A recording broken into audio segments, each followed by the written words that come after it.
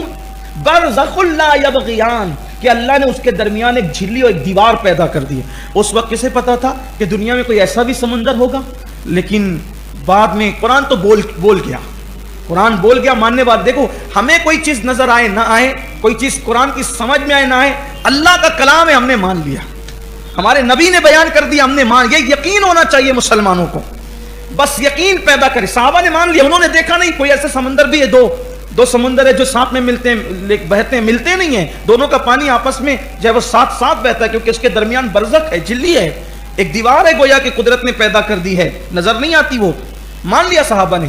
بعد میں لوگوں کو پتا چلا کہ وہ دو سمندر جہاں ملتے ہیں اور وہ آپس میں ایک دوسرے پہ چڑھتے نہیں، یہ ضم نہیں ہوتے ہیں، تو وہ تو افریقہ کے اندر ہے، ساؤتھ افریقہ میں، اور میں بھی گیا وہاں پر، میں نے بھی دیکھا اس کو، میں وہاں پر پہنچا ہوں، میں نے دیکھا یہ منظر قرآن مقدس کی آیت مبارکہ، لیکن قرآن تو بیان کر چکا۔ جس وقت میں وہاں پہنچا تھا تو میری خوش نصیبی یہ تھی کہ حضور قبلہ امیر سنی دعوت اسلامی بھی وہاں جو تشریف فرما تھے، وہ ساتھ لے گئے تھے مجھے، بلبل باغ مدینہ قاری رضوان خان صاحب بھی، ہم لوگ تینوں ساتھ تھے وہاں، اتفاق کی بات یہ، تو لیکن ہے ہم نے دیکھا اپنی وہ منظر دیکھا، خوبصورت منظر اپنی آنکھوں سے، وہ نظارہ ہم نے اللہ تعالیٰ نے دکھایا۔ تو دیکھو قرآن غیب کی بات کی، لیکن اس کا نظارہ آپ دیکھ رہے ہیں۔ اسی طریقے سے اور بھی قرآن مقدس کی، جیسے ایک چیز قرآن کہتا ہے یہ زمین اور آسمان کے درمیان کی جو خالی جگہ ہے، ہم نے اس کو بے مقصد بے فائدہ پیدا نہیں کیا۔ اب قرآن یہ بات کب کہی؟ 1400 سال پہ، کہ بھئی اب یہ خالی جگہ کیا کام کی؟ یہ دماغ میں آتا ہے خالی جگہ کیا کام کی؟ اور قرآن کیا کہہ رہا ہے؟ خالی جگہ ہم نے تمہارے فائدے کے لیے پیدا کی۔ کب کہا؟ 1450 سال پہلے۔ آج دنیا اسی خلا کے اندر سیٹلائٹ کے نظام کے ذریعے سے کتنا کام کر رہی، تو ہے نا فائدے کی چیز۔ اس وقت لوگوں کو سمجھ میں نہیں آ سکتا تھا، لیکن آج دیکھ رہے ہیں لوگ، تو قرآن کی غیب کی خبریں لوگ دیکھ رہے ہیں اور انشاءاللہ دیکھیں گے۔ دراصل لوگوں کو قرآن سے جو لرزت آ رہی ہے نا، اسی لیے آ ہے کہ وہ جانتے ہیں کہ کسی مذہب کے پاس وہ طاقت، وہ حقانیت، وہ روشنی، وہ نور نہیں ہے جو مذہب اسلام کے پاس موجود ہے، اس لیے انہیں لرزت آ رہی ہے۔ قرآن پہ جو حملے ہو رہے ہیں نا، اسی لیے ہو رہے، شک پیدا کرو، لیکن انہیں نہیں پتا اہل ایمان مر جائیں گے، ان کے ٹکڑے ٹکڑے کر دیے جائیں گے، قرآن سے لڑنے والا ذلیل ہو جائے گا، لیکن قرآن مقدس کی عظمت 14ویں رات کے چاند سے بھی زیادہ روشن رہے گی، اس میں شک و شبے کی گنجائش نہیں۔ پھر اس کے بعد کہا گیا یہ قرآن پیغام سب کے لیے ہے، یہ قرآن پیغام سب کے لیے ہے، لیکن ہدایت اس سے متقی لوگ ہی حاصل کریں گے، اس سے جو فیض لیں گے وہ متقی لوگ ہیں۔ اب متقی کون؟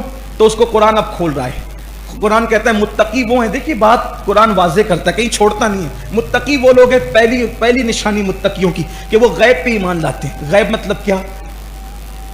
وہی، برزخ، قبر کے اندر کیا ہوگا وہ جو بتایا گیا، آخرت، جنت، دوزخ، اور خود غیب الغیب اللہ کی ذات۔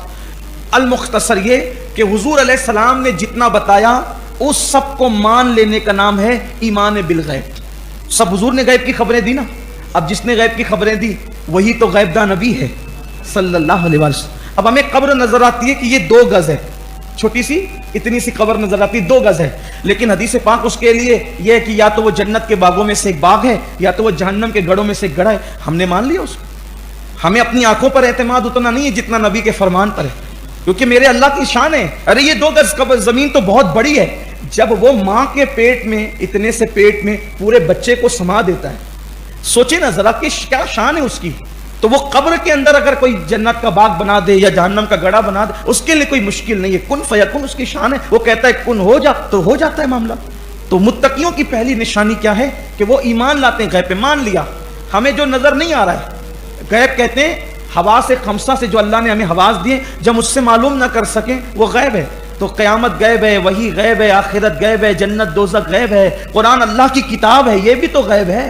حضور ہی نے بتایا نا اللہ کی کتاب ہے، سب کو مانو، یقین کرو اس پہ، ایک ذرہ برابر ہلنا ڈلنا نہیں، یقین کے ساتھ، محکم یقین کے ساتھ۔ تو یہ متقیوں کی پہلی علامت ہے۔ پھر متقیوں کی دوسری علامت بیان فرمایا کہ وہ لوگ جو ہیں نماز قائم کرتے ہیں۔ متقیوں جو قرآن سے فائدہ لینے کی صلاحیت رکھتے ہیں، قرآن جن کے لیے ہدایت ہے، پہلی نشانی تو ایمان ہے، دوسری نشانی ایمان لانے کے بعد وہ بے نمازی بن کے گھومتے نہیں ہے، بلکہ وہ نماز قائم کرتے ہیں۔ یہاں 2 جملے بول کے آگے بڑھنا چاہتا ہوں، نماز کی فضیلت پہ تقریریں بہت موجود ہے۔